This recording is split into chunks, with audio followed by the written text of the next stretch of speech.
তোলাটাও। শুভ দুপুর বন্ধুরা। তো আজকে একদম দেরি হয়ে গেছে গো, বাজার করে আস্তে আস্তে একদম দেরি হয়ে গেছে। এই সবে মানে রান্না যা হোক করে 1:30টার দিকে রান্না বসিয়েছি, তাও মোটামুটি কমপ্লিট হয়ে গেছে। ভাত হয়ে গেছে আর মোটামুটি মাছ তুলে নিয়েছি। আজকে তো মাংসটা করছি, এরপরেও দাঁড়াও 1 সেকেন্ড, হ্যাঁ, এরপরেও এখানে এইটুকু মাংস রয়ে গেল, এটা অন্যদিন করে নেবো। একেবারে কন্টেনারেই রেখে দিয়েছি, ধুয়ে দেয়।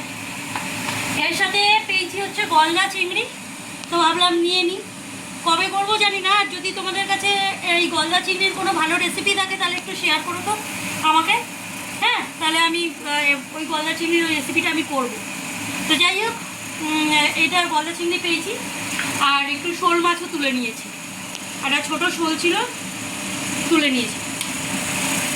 আর এখানে অলরেডি আলুর জন্য, এই চিকেনের জন্য আলু ভেজে নিয়েছি, একটু হালকা হালকা করেই ভেজেছি। আর এখানে এটা কেটে নিয়েছি। আজকে একটু ক্যাপসিকাম দিয়ে করবো, আজকে একটু ক্যাপসিকাম দিয়ে এখানে এটা অ্যাভয়েড করবে, কারণ প্রত্যেকটা সিঙ্কেই কিন্তু বাসন থাকে, এখনো মাজা হয়নি, মাজবো। সাথেই করে নিয়েছি হচ্ছে গরম গরম সরু চালের ভাত, একটু বেশি করে করে নিয়েছি, এটা 2 বেলার। আর সাথে আছে হচ্ছে কলমি শাক ভাজা, উচ্ছে ভাজা, আর পেঁয়াজটা কেটে নিয়েছি। এই হচ্ছে আজকের। এখন আমি রান্নাবান্নাগুলো করি, কোনো কাজ হয়নি, মানে কি করব, কখন কি করব জানি না। আগে রান্নাবান্নাগুলো শেষ করি। তো দেখা হচ্ছে নেক্সট ভিডিওতে।